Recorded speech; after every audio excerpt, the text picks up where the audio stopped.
Everybody, welcome to another episode of Eyes on Geopolitics. I'm Dimitri Kontakos. I'm here with the full crew: Andy Milburn, Mick Mulroy, Jason Lyons. A lot happened today. Big sabotage attack in Russia by Ukraine. Hit a ton of aircraft, ton of strategic bombers. An incredible operation. And let's just crack into it. You guys want to mud wrestle for who goes first? You tell me. I'll jump in if you want. Go for it, Andy. Right. So essentially, and guys jump in, of course, here's what we know right now. At upwards, 40 and upwards, strategic bombers have been destroyed. So, for instance, there are something like 27 Russian Tu-95s, and those of you out there who are air geeks or followers of Alex Hollings will know that Tu-95 is very important to the Russians because they use it as a missile platform. In fact, a lot of the cruise missiles that are launched at Kiev are being fired by the Tu-95, for instance, from over the Caspian Sea. Anyway, that's not the point. The main point is at least 40 of these strategic bombers, it's strategic aircraft, and located deep within inside Russia, 4 bases, okay, and the reports vary, but as far as how deep inside Russia, one report says as far as names of places deep as 4,000 kilometers inside Russia have been destroyed by multiple FPV and other types of drones, mostly FPV drones. How did it happen? Well, apparently it's an SBU operation. SBU is their intelligence agency, not their military intelligence agency, but their equivalent of the CIA. And it's a 18-month operation. It was planned for 18 months by the head of the SBU, is a guy named Vasyl Maluk, by the way, who was born in 1983. So he's a young guy, and he began the war actually as a soldier. He was involved in the fighting for the airport early on in the war, and so what they did. This is really astounding. They smuggled in multiple FPV drones, unknown how many, but it's probably upwards of 100 or more.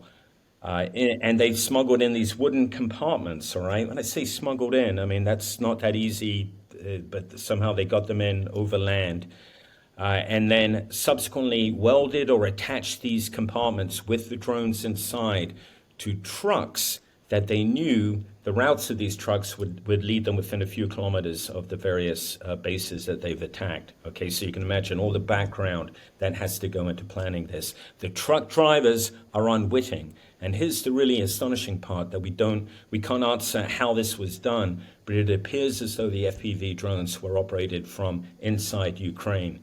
And if you look in Twitterland, you'll see now there's video of the trucks exploding. In one case, Russian soldiers are boarding the truck to try and stop the drones from taking off, and the truck it catches on fire and then explodes. So factored into this were some means of destroying the evidence and killing anyone who tried to come on board to prevent this from happening. I'll pause there for a moment. Let's see what you guys have to add to that. Mick? Mick, you're muted. You're muted. Sorry. What I would say is hats off to the SBU. It's a unit I'm very familiar with, and this is going to go down in history as one of the most effective, certainly in the cost-effective range. Right? You're looking at some of these drones that are like $500, and they're taking out $1 million aircraft. And I'm just getting, because I'm going to be talking about this on ABC to show you the level of this. ABC usually doesn't break in on the weekends for this kind of stuff, but they are. So it really does show you how enormous this was. It looks like there were 4 different air bases that were targeted, and I mean it's almost worth going down the list of aircraft that were taken out because it's a lot. Like Andy said, billions of dollars worth of strategic aircraft, which are not easily replaced. And it shows that, once again, Russia is not anything near what we had made them out to be. When you can't even protect your places like this, thousands and thousands of kilometers inside Russia. But this is part of a much bigger discussion, right? So we saw a lot of talk this week with Senator Graham and Blumenthal and visiting President Zelensky, talking about the Sanctioning Russia Act. That needs to happen. We need to stop talking about these things. It's clear Russia is not interested at all in ceasefire negotiations. I mean, they proposed Istanbul and then didn't show up, basically, even though President Trump was willing to show up and President Zelensky was willing to show up. There's one party to this, and it's been the same party since the invasion, that isn't interested in a ceasefire. They only understand strength. This showed strength today, and it showed us. And then there's even other videos of other attacks going on today. I'm sure it will be met with Russia sending cruise missiles and drones right at civilians, as it's done the whole time. Another war crime. But it's time, and I think you can see the movement on, including in Japan, but also in Europe, on releasing frozen Russian assets. And they need to pass this Sanctioning Russia Act, which will have a devastating effect potentially on Russia's ability to keep this war going financially. So hats off to them. A hell of an operation. This is going to be dissected by every military on the planet right now to see how this was carried out and how they can potentially do it in the future and defend against us in the future. Because this is going to lead to a whole different discussion on the use of drones, which is coming so fast. I don't think people even understand, modern militaries don't even understand the impact of what's going on in Ukraine on the future of warfare.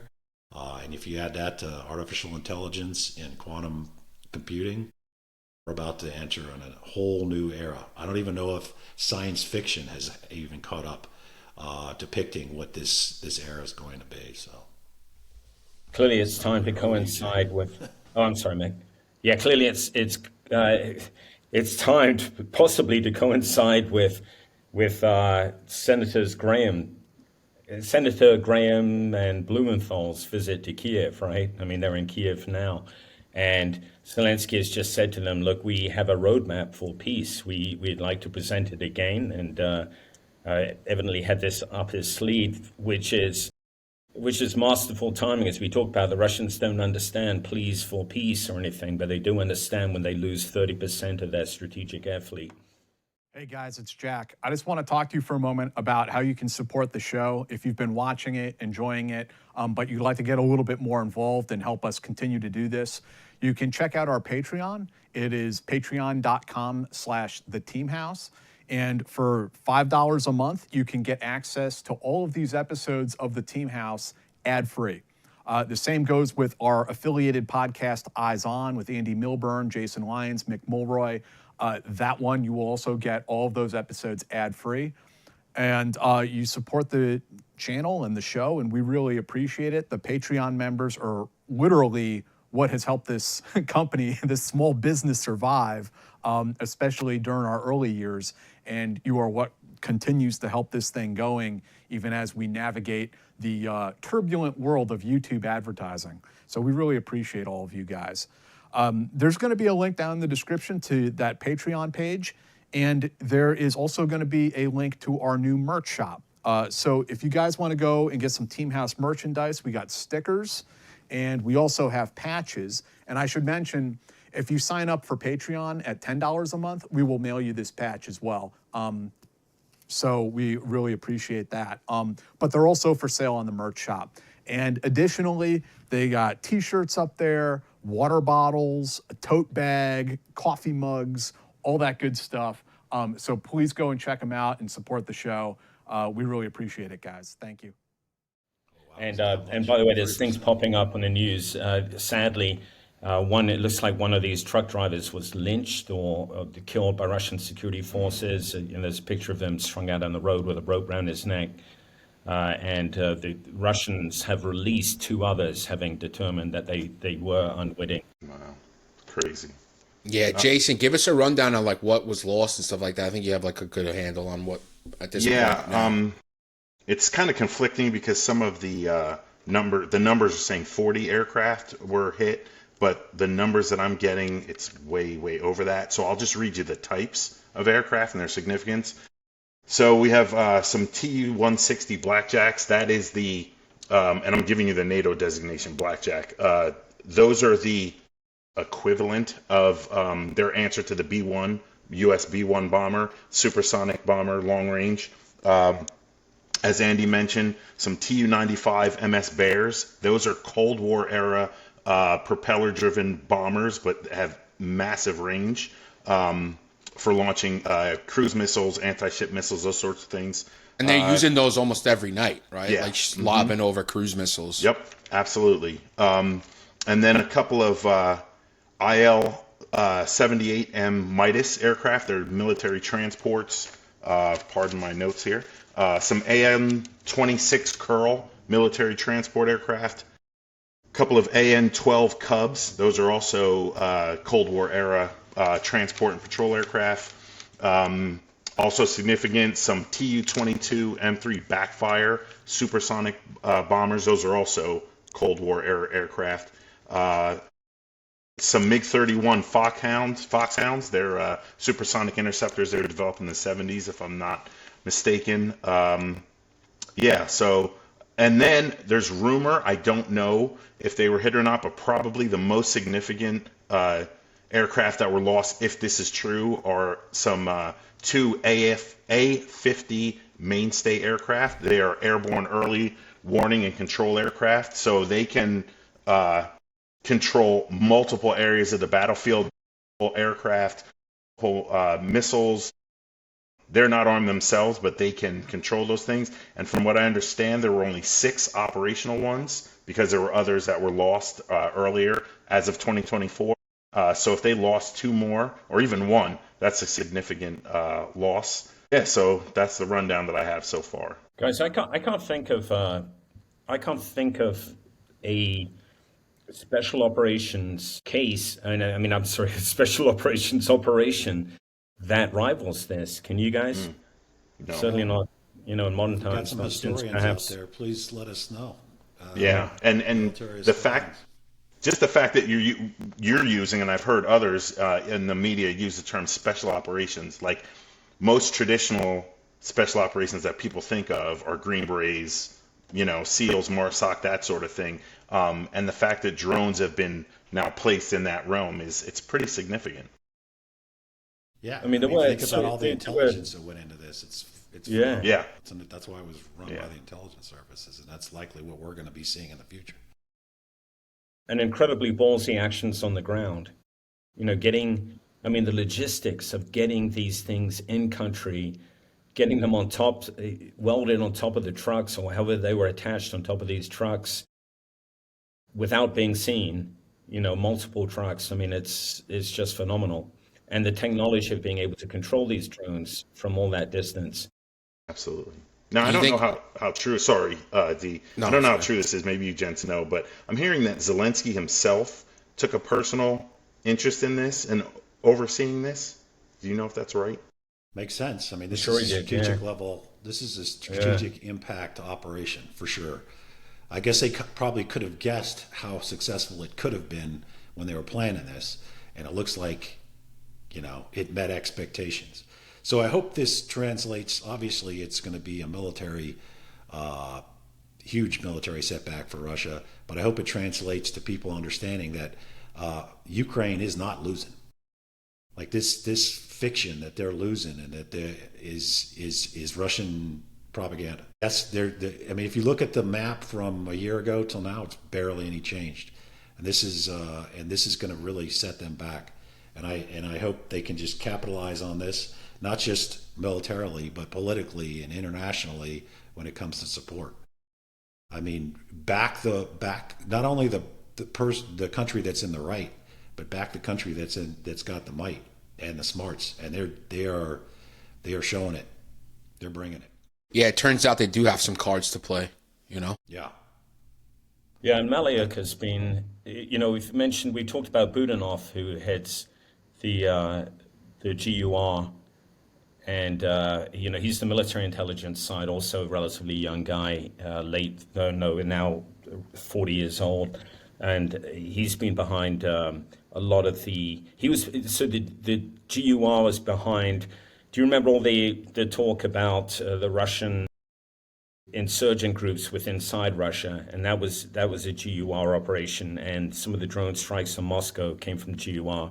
But the SBU was behind the Crimean Bridge attack, if you remember that, and the sea drone attacks too. In fact, one of the sea drones is named after Malyuk, the head of the SBU. And it's kind of interesting. Malyuk's the first non-political appointee as head of the SDU. You know, I don't know if you're tracking, but earlier on in the war, not long after I appeared, my infamous appearance on the Team House, where, you know, I said, hey, the Ukraine has some problems to solve itself. Zelensky was evidently watching, realizing that I was right, and fired 5 senior guys within the SBU. They've had problems within the SBU. In fact, Malyuk, after he was appointed, personally arrested the chief of staff of SBU's counterterrorism center as a Russian agent.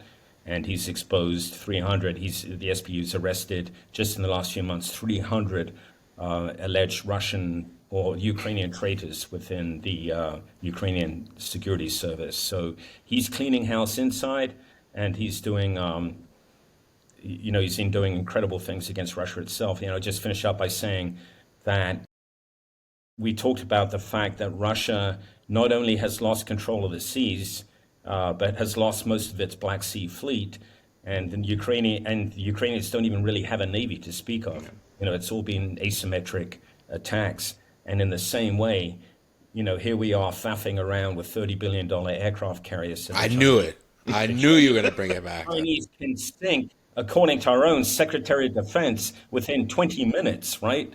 That's what he said today. Every single U.S. aircraft carrier can be sunk within 20 minutes. But what's a real aircraft carrier? It's an articulated lorry, right? As the British say. I just knew it. I knew I was coming back there. Go ahead, Mick. Sorry. Is the support that the U.S. has in the pipeline is going to run out, right? Yeah. So there's discussions underway of Europe buying our stuff and giving it to them, and we just need to not only continue our support, we need to increase our support. That's what the leader of the free world does when one country, particularly a country we identified for multiple national security strategies as one of our biggest adversary, invades a democratic country. We need to support. I'm going to be a broken record on this, but the problem is there's a lot of talk, and the talk's going in the right direction, but there isn't a lot of action. Pass the bill, increase the support, release the funds of frozen assets. This is a time to really make a difference. If you want to see a ceasefire, it's going to have to be Russia sees itself losing. And we have an opportunity here. Absolutely. I guess early estimates are saying that if the reporting is correct on the aircraft that were struck and the damage done to these airfields, it's about $2 billion in damage, if it's true, which is a huge blow. And then also, I think, Andy, you sent us the link on X about a explosion observed at Severomorsk, home to Russian submarines. You're muted, Mike. You're muted. Yeah, that's going to be interesting to see. There's much chatter in Twitterland on that. But there's multiple reports now of explosions there, suggesting maybe somehow they've combined this with an attack on a submarine base, either with sea drones or maybe also with FPVs. And I saw 2 major bridges were hit as well. I didn't see where. 9 dead, and I think one fell on a civilian train as well. So probably be more casualties, but yeah, bold moves. Just think about what's going on right now in the U.S. military, right? Look at our bomber bases. Look at our nuclear submarines, right? We've got very comfortable with having conventional overmatch of all our adversaries, but this is changing the equation entirely. Absolutely. I mean, this is in my estimation, this calls for like an immediate freaking, I don't know what you want to call it, summit coming together to talk about where this is headed and how we make sure we maintain our superiority. Yeah, agreed. I'm not optimistic. We move so slowly. And it's kind of an interesting dichotomy, right? If I can say that word, D, on this show. Of course. Because, feel free. we have an assistance, a military assistance group within Kiev now. I mean, the U.S. military does. Yes, but where I'm heading on this is the days of us teaching Ukrainians anything are long gone. Long I mean, gone. we need to be learning from them at every single level. What they have learned on the ground for everything from how their soldiers fight, how they organize, to this kind of special operation. I mean, we need to be learning, and I'm not sure we are humble enough as an institution to do that.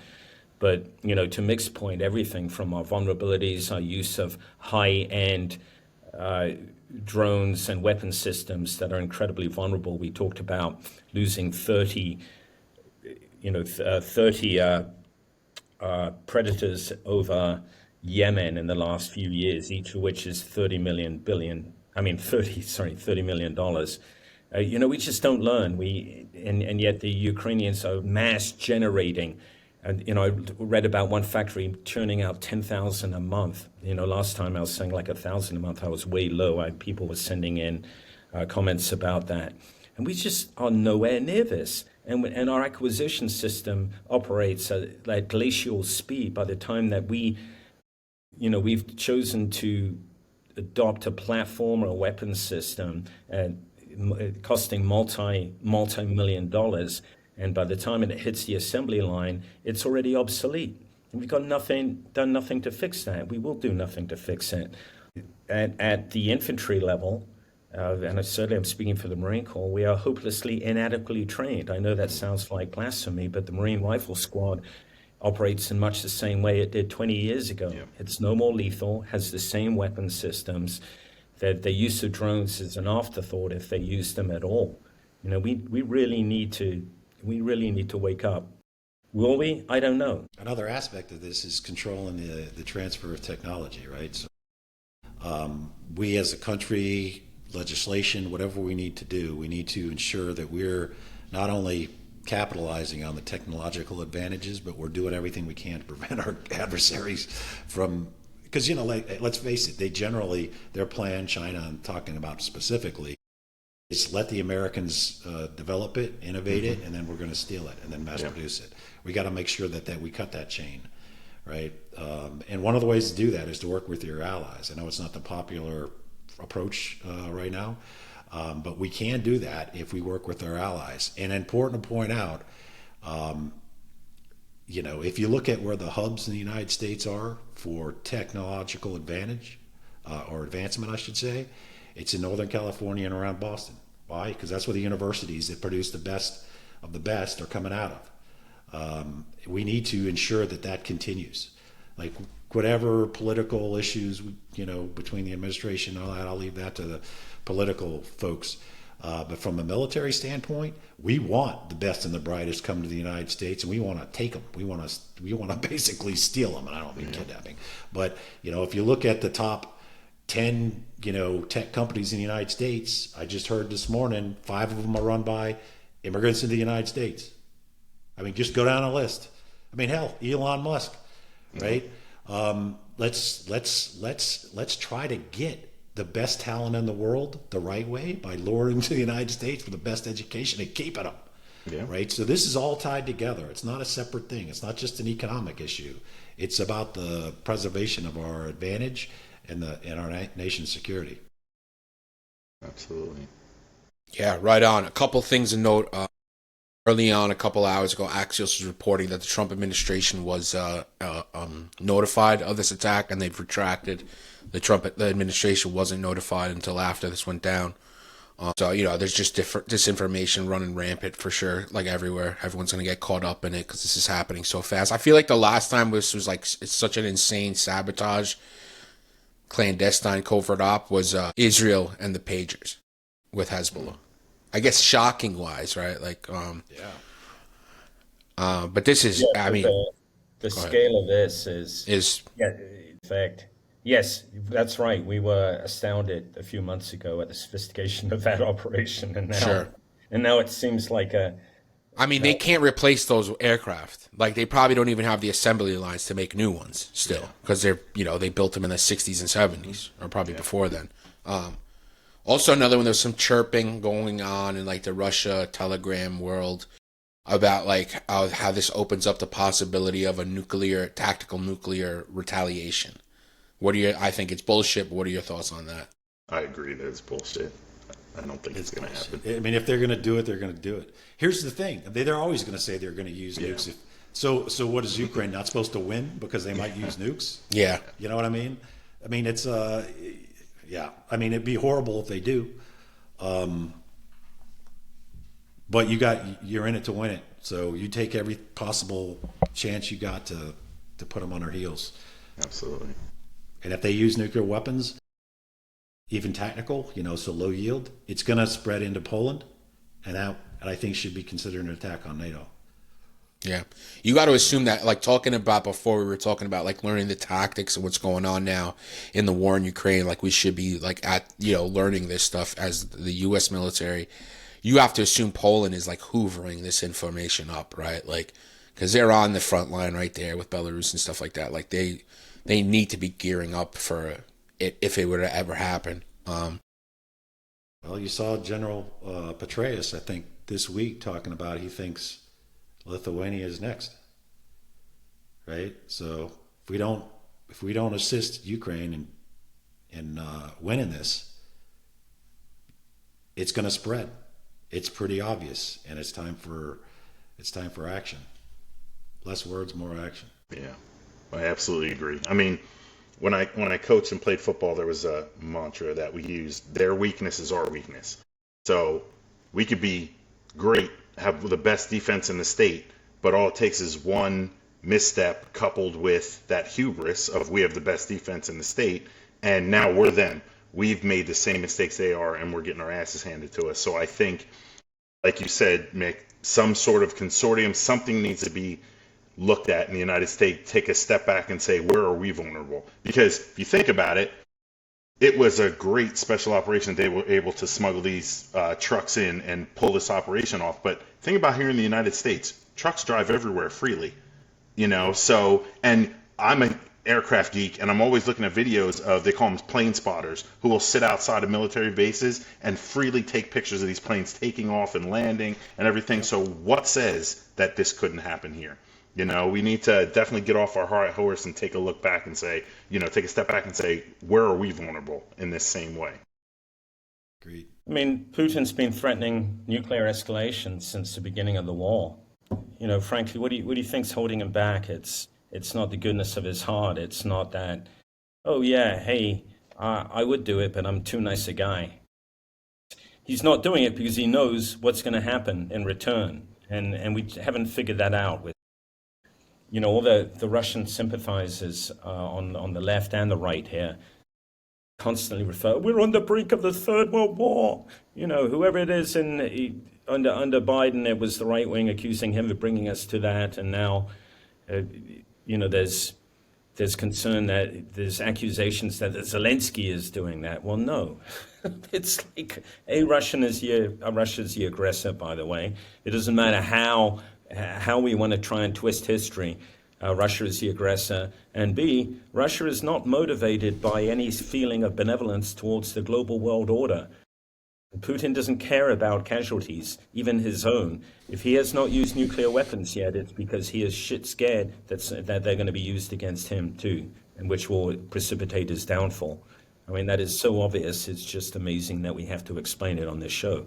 But Dee, as you described, this show really at the level that we're pitching is to cater for those who like the obvious being explained to them. I would say we're going to lose listeners after that, but no, they're going to come out of the woodwork right now. There was also like a thread of thought that what went down in the Russian Telegram world about how this was their Pearl Harbor. It's like, guys, are we fucking living in the same world? Like Andy just said, Russia is by far and away, without a shadow of doubt, the fucking aggressor here. Yeah. So for them to be getting their... Pearl Harbor if we invaded Japan first. Right. Yeah. And then they fought back and blew up Pearl Harbor. then it would be like Pearl Harbor. Yeah. Anything else on this, guys? I mean, it's pretty unprecedented thing. I know it's going to be going on all day. We've all been on our phones while we've been doing this, looking at like any updates and stuff like that. I still want to try to have Alex on at some point, talk about the aircraft losses, the significance. Yeah, he would be great. Alex is, of course, Air Power Sandbox News. He's an expert on aviation. I would say military aviation. I mean, do we even talk about anything else here than this? Because this is just the first thing that popped off and is insane. Yeah. No, I think this is it. Yeah. I mean, and I think as usual, there's normally about these things. There's a flood of information, and then there's going to be a little bit of a gap, and then we'll get more.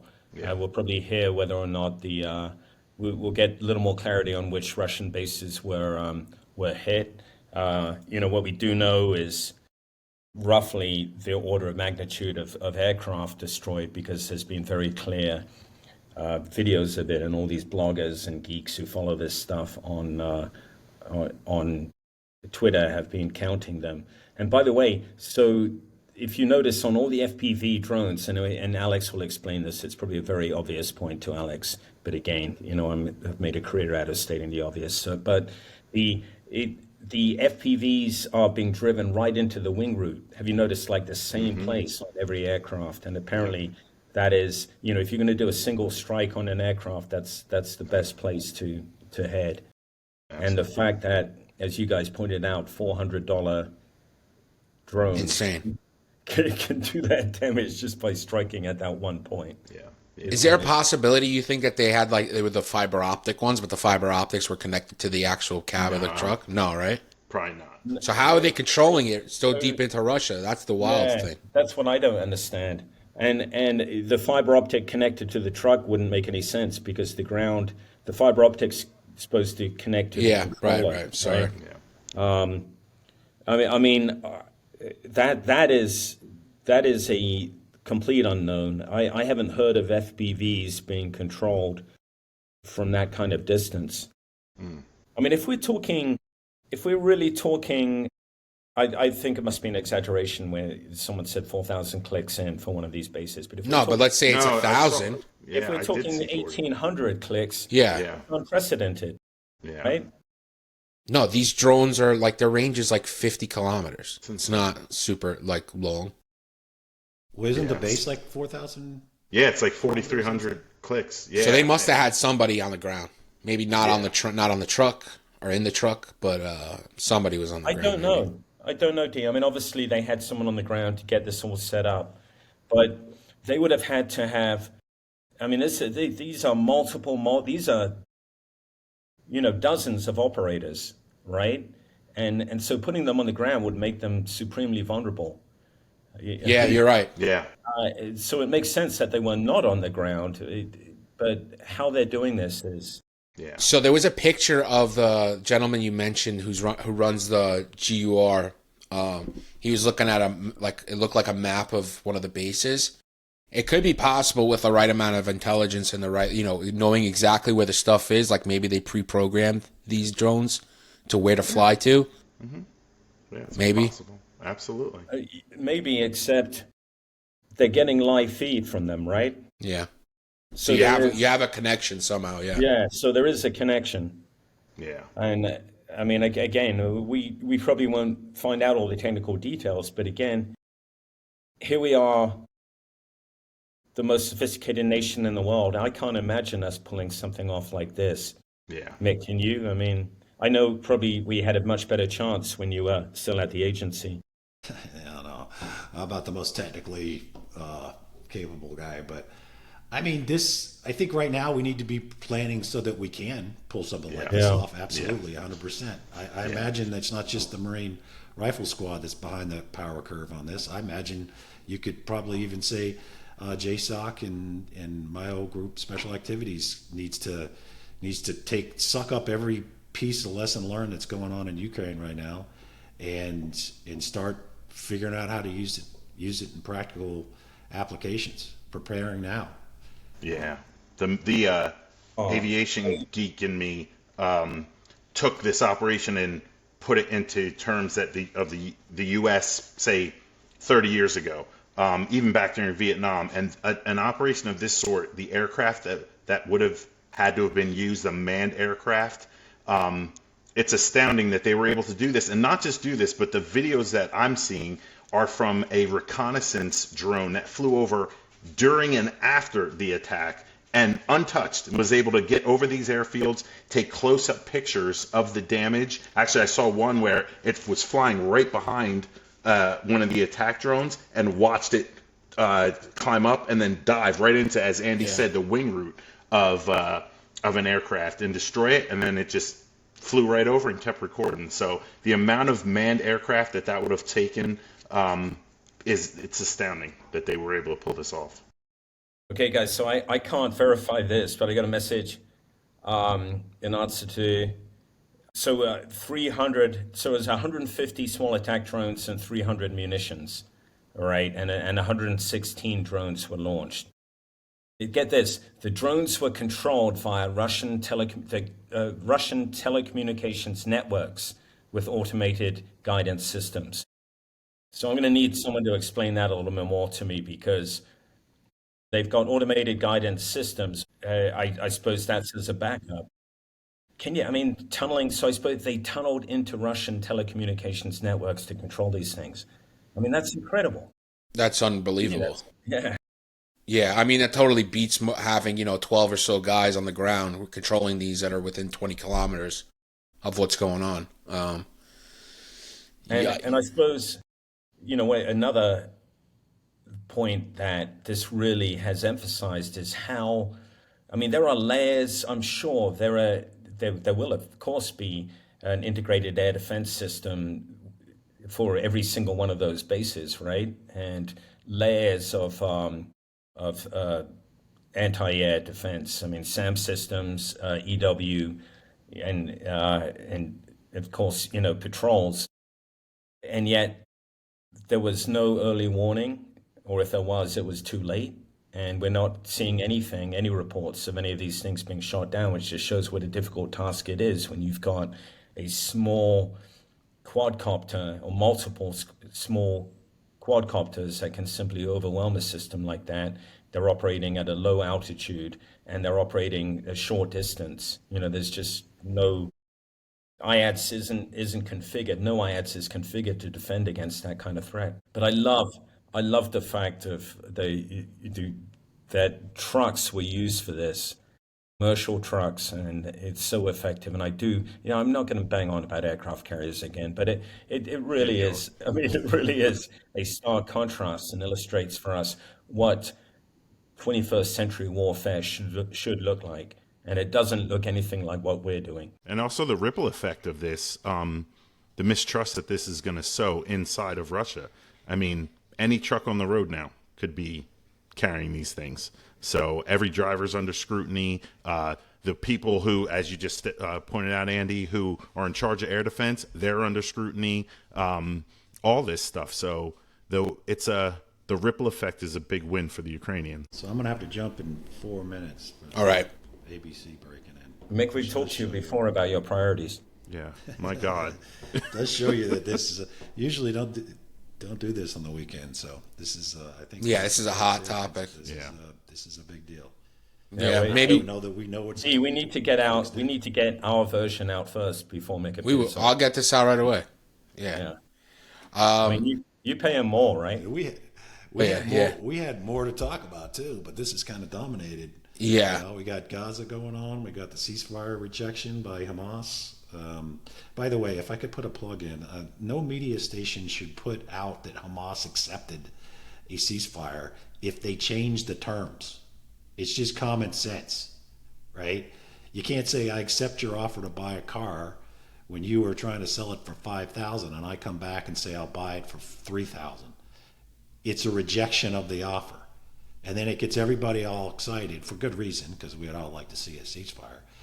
And then they have to go, oh, well, it's not really an acceptance. They said that the war has to end and the IDF has to withdraw. So I would ask all media, not just the U.S., not do that. Explain that they rejected the offer. That's the problem. They want to get their headline out first and their tweet out first. That's all they really give a shit about. Hey D, I'm sending you something that you should put in the chat when we put this out. I mean, there's some crazy video here, but Okay. check out the one I just sent you. Tell me if you think that's real. I mean, it apparently it is, but it just looks insane. No, it can't be real. But it's a picture of drones actually launching from the truck.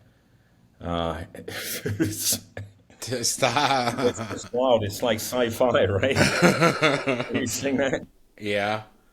I mean, it's. Let me And make sure. Let me make sure this is the right tweet you sent me. Yeah, that's funny. You're funny, Andy. I will put this in there.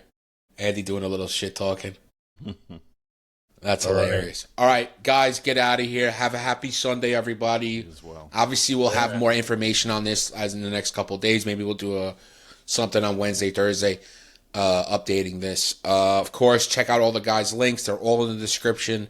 Patreon.com/the Team House to help support the show. You get both the Team House and Eyes on Geopolitics ad free and early. Yeah, thanks, guys. This is great. Thanks, as everybody. usual. Take care. all the best, fellas. Hey guys, it's Jack. I just want to talk to you for a moment about how you can support the show if you've been watching it, enjoying it, but you'd like to get a little bit more involved and help us continue to do this. You can check out our Patreon. It is patreon.com/theteamhouse.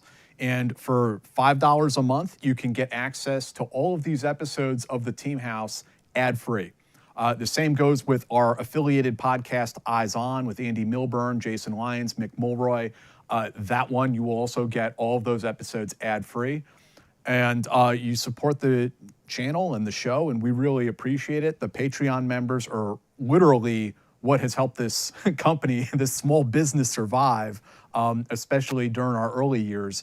And you are what continues to help this thing going, even as we navigate the turbulent world of YouTube advertising. So we really appreciate all of you guys.